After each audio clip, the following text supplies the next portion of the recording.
Bienvenue à toutes et à tous, je suis ravie de vous retrouver pour ce nouveau numéro de Maghreb Orient Express. J'ai le plaisir cette semaine d'accueillir Jean-Pierre Filiu. Bonjour, vous êtes spécialiste du monde arabo-musulman. Vous publiez aux éditions du Seuil Algérie, la nouvelle indépendance. Moins d'une semaine avant la présidentielle algérienne, vous expliquez que le Irak est pour vous loin d'être une queue de comète des printemps arabes, mais bien la fin ou le début d'une nouvelle ère. Michel Kesserwani, bonjour. Au Liban, vous êtes connu pour écrire des chansons politiques et satiriques. Vous êtes également la co-scénariste du film Capharnaüm, un film multiprimé. Et vous êtes en ce moment en résidence à la Cité internationale des arts à Paris. Sarah Nasser est également avec nous en duplex de Montréal. Bonjour Sarah. Votre documentaire Qu'ils partent tous est une plongée au cœur du mouvement de contestation en Algérie. Les nombreux témoignages permettent d'en comprendre la dynamique historique. Votre film sera diffusé à partir du 9 décembre à la Cinémathèque québécoise de Montréal. Avant de vous donner la parole, voici maintenant l'instant connexion destination Montreux en Suisse.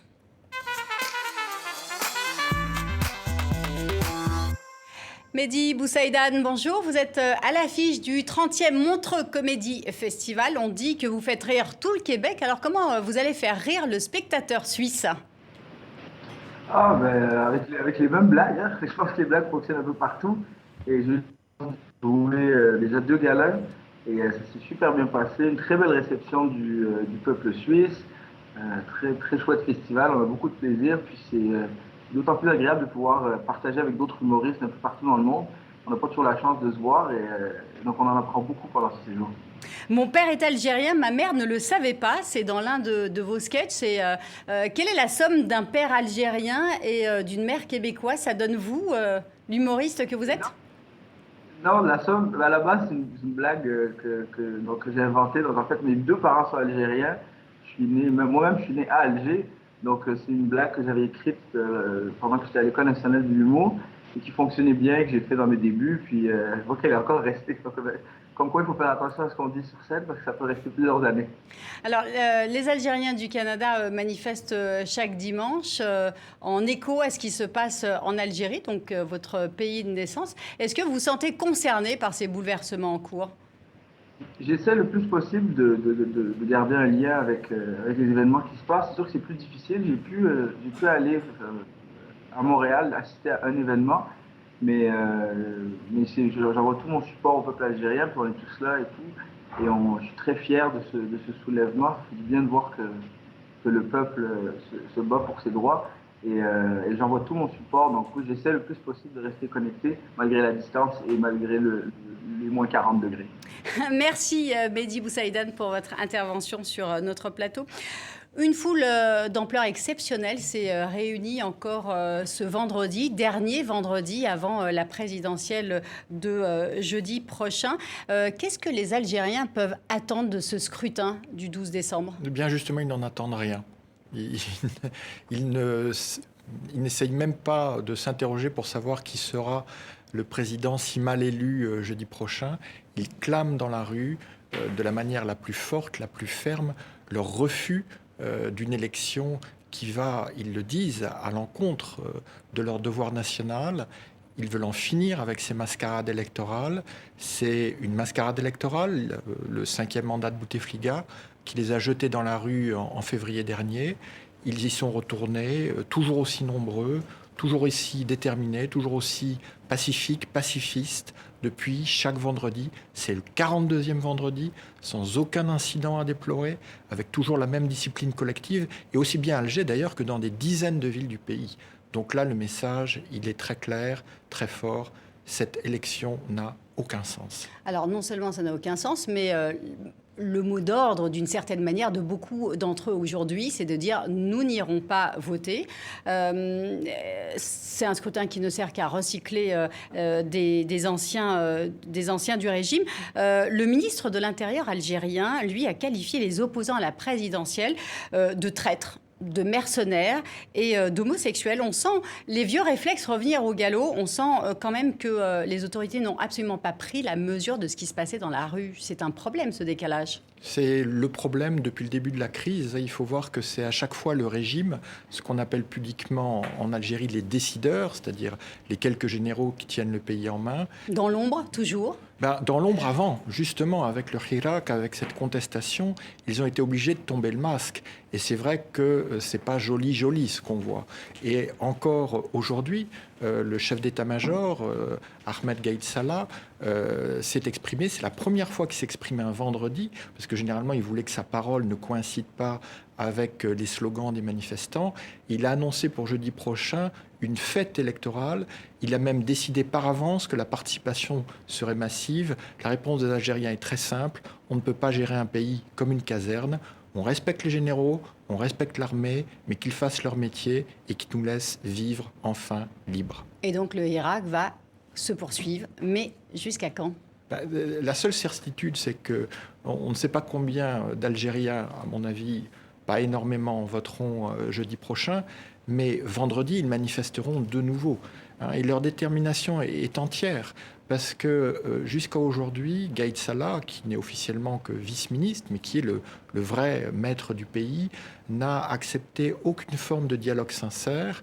Il faut espérer que l'électrochoc de ces élections en trompe-l'œil va enfin l'amener à accepter ce dialogue, ces négociations, ces pourparlers vers une transition démocratique enfin authentique. Michel Kissarouani, au Liban, les manifestations et les blocages ont repris de plus belle là, depuis jeudi, depuis qu'il y a des concertations pour la formation d'un nouveau gouvernement. Est-ce que vous aussi, vous avez la sensation qu'il y a toujours un décalage entre les politiques et la population, malgré ce mouvement qui est en cours au Liban également ? En fait, le décalage dans ces conditions-là, dans ces temps-là, devient encore plus grave et augmente encore plus. Tu sens qu'ils utilisent ce genre de tactique qu'on n'a pas vraiment compris ce que vous voulez et tout ça comme défense. Ils savent ce qu'ils font et tout ça. Je ne crois pas que le décalage est vrai. Ils utilisent des outils pour essayer de temporiser, de gagner exactement. Du temps peut-être. Exact, de gagner du temps, exactement, c'est ça. Alors on va plonger maintenant au cœur de la révolution algérienne avec votre documentaire Sarah Nasser. Je précise que vous vivez à Montréal et vous avez donc fait le voyage en Algérie pour filmer. Et ce qui frappe dans votre film, c'est qu'on sent vraiment une vraie révolution en cours, même si ça fait maintenant plusieurs semaines que les gens manifestent. Qu'est-ce qui vous frappe en premier lorsque vous arrivez en Algérie ? Ce qui m'a frappé d'abord en premier, c'est on sentait que le mur du silence était tombé. Dès l'aéroport, les premières personnes qu'on rencontre, il y avait une ferveur populaire. On sentait qu'il y avait une excitation par rapport à l'événement qu'on est en train de vivre, qui est donc cette révolution. Moi, j'ai filmé aux premières semaines de la révolution du sourire. Et bien entendu, ce qui m'a frappé, ce qui m'a poussé à faire le voyage, c'est le caractère pacifique de cette révolution et c'est cette mobilisation extraordinaire dans toutes les régions d'Algérie. Alors, je pense que pacifisme est le mot d'ordre, mobilisation aussi depuis plusieurs semaines pour arriver à faire cette transition démocratique.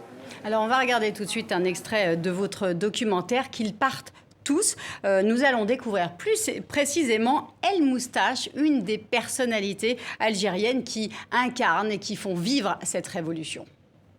الور تانيك دوكا في الوقت اللي رانا فيه سي كاين نيسباس سوسيال هكذا جديد ديجيتال حومه جديده ديجيتال اللي يعيطوا لها فيسبوك ولتما الموستاش لتما وين درت لا نوتوريتي تاعي وفوالا عرفت روحي للكوكب الزوبعه هذه تاع 22 فيفري هذا ما فهمناش الصباح شغل ما فهمناش الوغ شغل فيستيفال كونتيستاتور بالضحكه بالفرحه شغل ما فهمناش اكزاكت ما شغل سيريوزمون هكذا زعما باش نقول لك الا كنت شايفها ولا عمري لا ايماجينيت نعيش حاجه هكذا وشغل عجب انا ليا سي لا لينيومون تاع لي بلانات ولا ما فاش كيفاش ولا ما داروش دوا في الشاطو دول.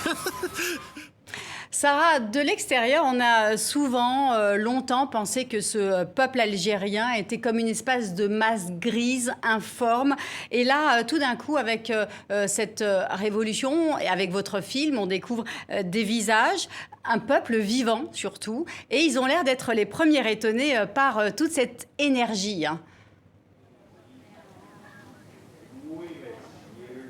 Ah oui, l'image au fait qu'on avait de l'Algérie, et c'est une image que même ici on voit beaucoup de gens ne connaissent pas l'Algérie, c'est bien sûr dû malheureusement à un historique avec beaucoup de zones de turbulence, mais aussi dû à une mauvaise représentation de la réalité qu'on a pu voir dans certains médias ou depuis certaines années, parce qu'ils ne se sont pas forcément intéressés à ce qui était en train d'évoluer, mais plus à ce qui n'allait pas.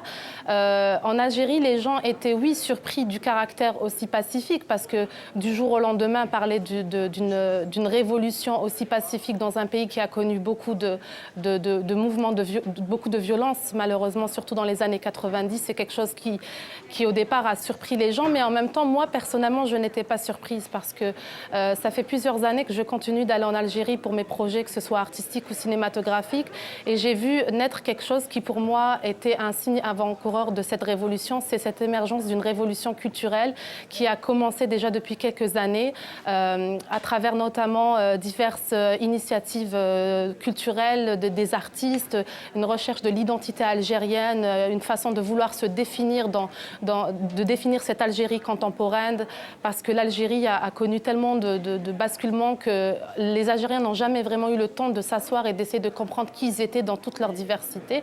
Alors moi, j'ai commencé à voir ça les dernières années, notamment à travers mon travail, et puis je n'étais pas vraiment surprise qu'il y ait cette révolution, parce que la prise de conscience est là.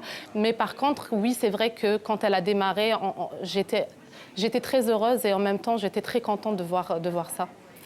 Michel, au Liban, les artistes, les personnes sont moins muselées, et pour autant, ça n'a pas permis justement d'avoir une autre forme de politique. Ce que je veux dire par là, c'est que vous faites un travail qui est vraiment constamment de pointer, d'attaquer là où ça ne va pas. Et vous avez une audience, vous êtes connu pour ça, vous êtes libre de dire et de chanter ce que vous le voulez. Mais pour autant, ça ne permet pas justement d'avoir une autre politique. On sent que la politique, elle reste toujours un peu figée dans ses propres lignes. Oui. Quand on écrit des chansons, quand on fait des vidéos, on ne croit pas qu'on va faire une chanson que ça va vraiment changer les choses. Déjà, on ne part pas par ce concept de « je fais de l'art pour changer directement ». Tu t'exprimes et tu exprimes les choses qui t'entourent, tes sentiments, tes rêves, tes doutes, tout ça. Et au fil des années, tu trouves qu'un mouvement naît partout, c'est à travers l'art, à travers les médias, à travers les gens qui travaillent dans des choses qui ne sont pas aussi en relation avec la communication. Alors c'est toutes ces choses-là qui font créer les mouvements. Et c'est à travers le temps et au fil des années, c'est pas comme ça et soudainement. Jean-Pierre Filiu, vous êtes rendu également en Algérie en pleine révolution. Qu'est-ce que vous découvrez? Qu'est-ce qui vous étonne le plus dans ce mouvement qui est absolument inédit, historique, et on n'a pas de mots pour qualifier ce mouvement tant il est extraordinaire en fait? Mais effectivement, c'est ce pacifisme, cette fierté, cette joie.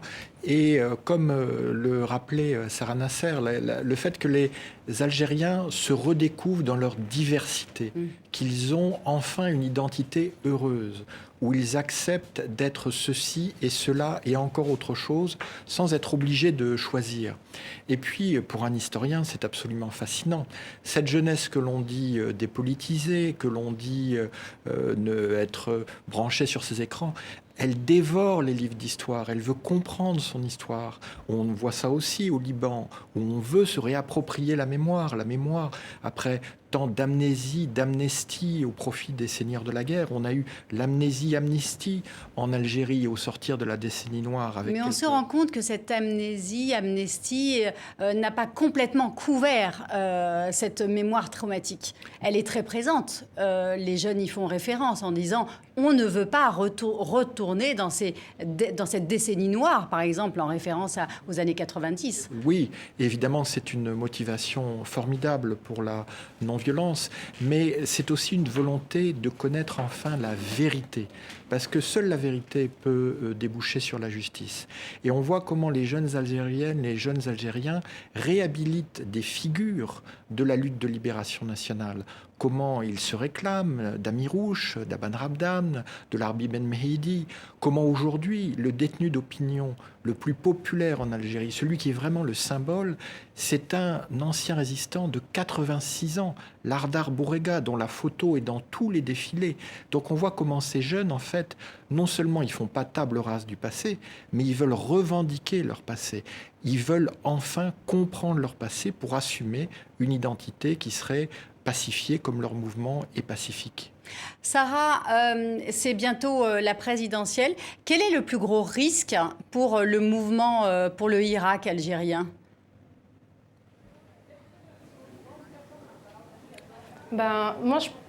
Quel est le plus gros risque? Je pense que ce serait qu'il ne continue pas dans le sens où la mobilisation s'arrête, mais je ne pense pas que ça va arriver.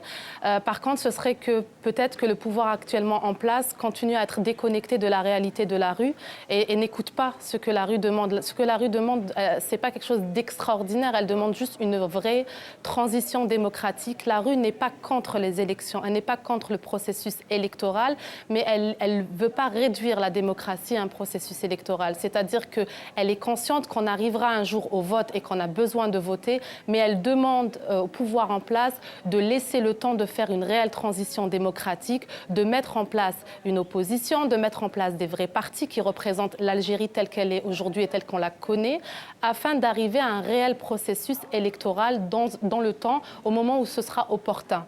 Pour le moment, elle ne veut pas faire affaire aux anciens dignitaires du régime qui ne veulent finalement pas laisser leur place à cette nouvelle génération qui réclame ses droits tout simplement. Michel, qu'est-ce que vous craignez, vous, pour le Liban? Comment est-ce que ce mouvement national, cet élan national pourrait trouver une issue? Parce que pour le moment, on a un peu la sensation que ça ne fait pas beaucoup bouger les choses politiquement. Si, en fait, si, ça fait bouger beaucoup de choses au Liban. Tu sais que on a atteint un point de non-retour. Les gens sont descendus dans les rues réclamer des choses basiques, comme je veux pouvoir manger, accéder à une bonne éducation, pouvoir accéder aux hôpitaux même. C'est des choses très, très basiques. Et je ne sais pas si vous avez vu, mais il y a plein de pères qui se sont suicidés depuis hier et depuis quelques jours, car ils ne pouvaient plus vraiment donner à manger à leur famille.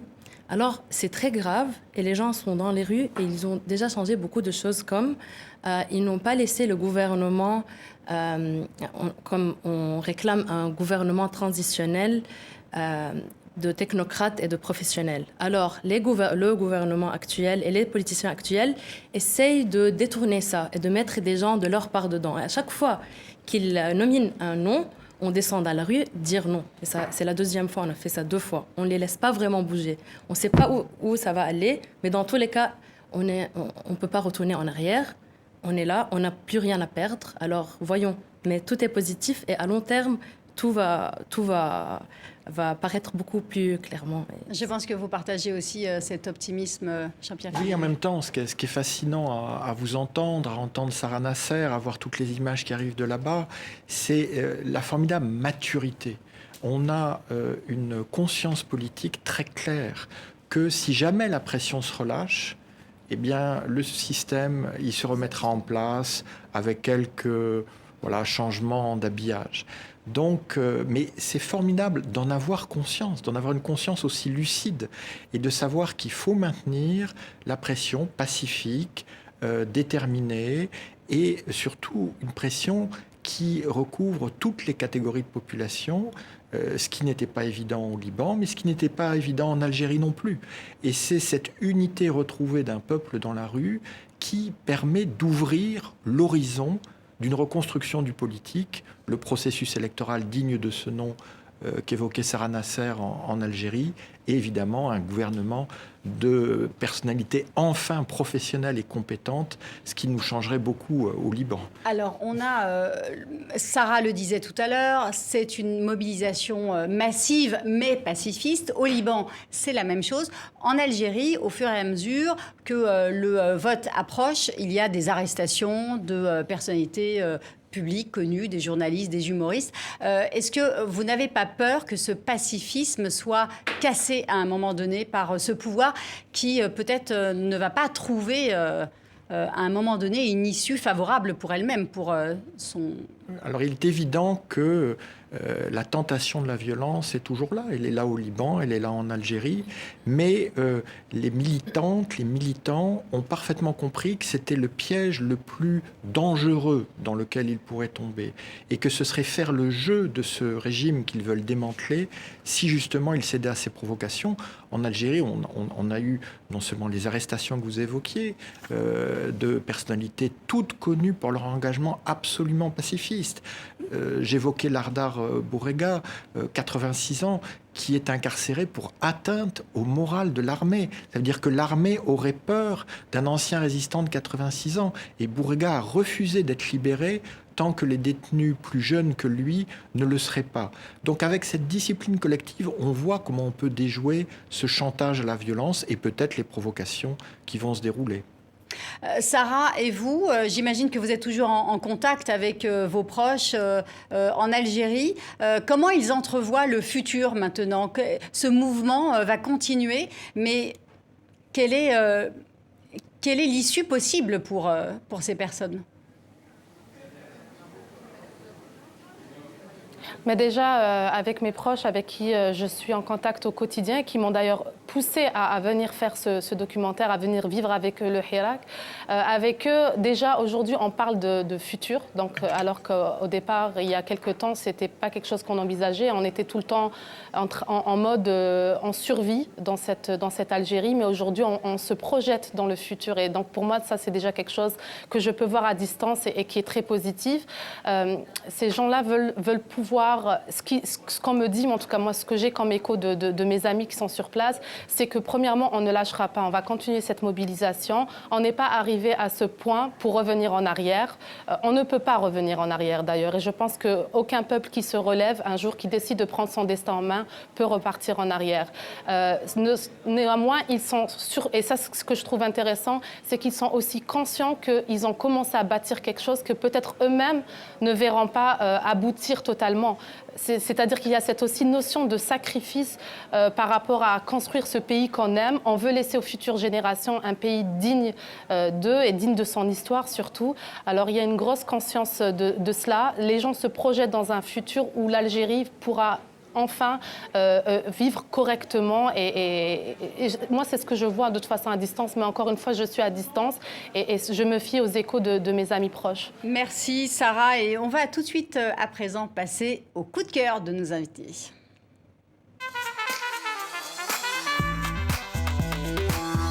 Très rapidement, on va commencer avec vous. Quel est votre coup de cœur?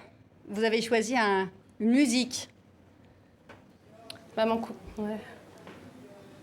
Effectivement, mon coup de cœur, c'est le groupe Oulad El Bahja. Donc, c'est ce groupe des ultras, des supporters de football en Algérie, dont les chansons qui sont déjà très, très engagés socialement, politiquement depuis plusieurs années, même avant le début de cette révolution, sont devenus les hymnes de cette révolution. C'est des jeunes formidables que j'ai contactés pour mon documentaire qui ne pouvaient pas le faire, mais qui m'ont offert l'utilisation de leur musique parce que je trouve qu'elle fait partie de... Cette musique accompagne l'histoire. Alors, c'est vraiment des gens que je voulais encourager. Puis je trouve que quand on comprend l'arabe, et surtout l'arabe algérien, donc il y a cette question aussi d'identité, il y a beaucoup de poésie dans ce qu'il dit. C'est vraiment l'écho de la jeunesse qui nous vient des quartiers populaires d'Alger, donc de cette Algérie qu'on a envie de voir émerger. Merci. Et vous, Michel Kesserwani, quel est votre coup de cœur? Moi, j'ai choisi la bande dessinée de Georges Amaya, Ville avoisinant la Terre, qui est aussi une bande dessinée de l'artiste libanais, qui est un des meilleurs artistes, qui imagine aussi une ville qui ressemble beaucoup à Beyrouth, mais qui n'est pas Beyrouth, et dans laquelle on voit l'imagination se mêler avec la politique, avec une vision incroyable, et spécifiquement dans ce temps-là de révolution. Jean-Pierre Filiu, vous, c'est un film. Hein. Oui, Les Misérables de Lajli, qui est un film qui ne doit pas être réduit à un film de banlieue. C'est un film sur la France, sur ce que nous sommes devenus. Et puis, comme ça raconte une blessure flashball, hein, moi je n'aime pas beaucoup l'euphémisme LBD, ça m'a réveillé beaucoup de choses parce que quand un de mes fils avait 18 ans, il a reçu un tir de balle en caoutchouc en pleine tête au Moyen-Orient. Donc tout ça a réveillé tous ses souvenirs et aujourd'hui tout va très bien, heureusement pour lui comme pour nous. Merci beaucoup à vous quatre d'avoir été nos invités. C'est la fin de Maghreb Orient Express. À bientôt sur TV5 Monde.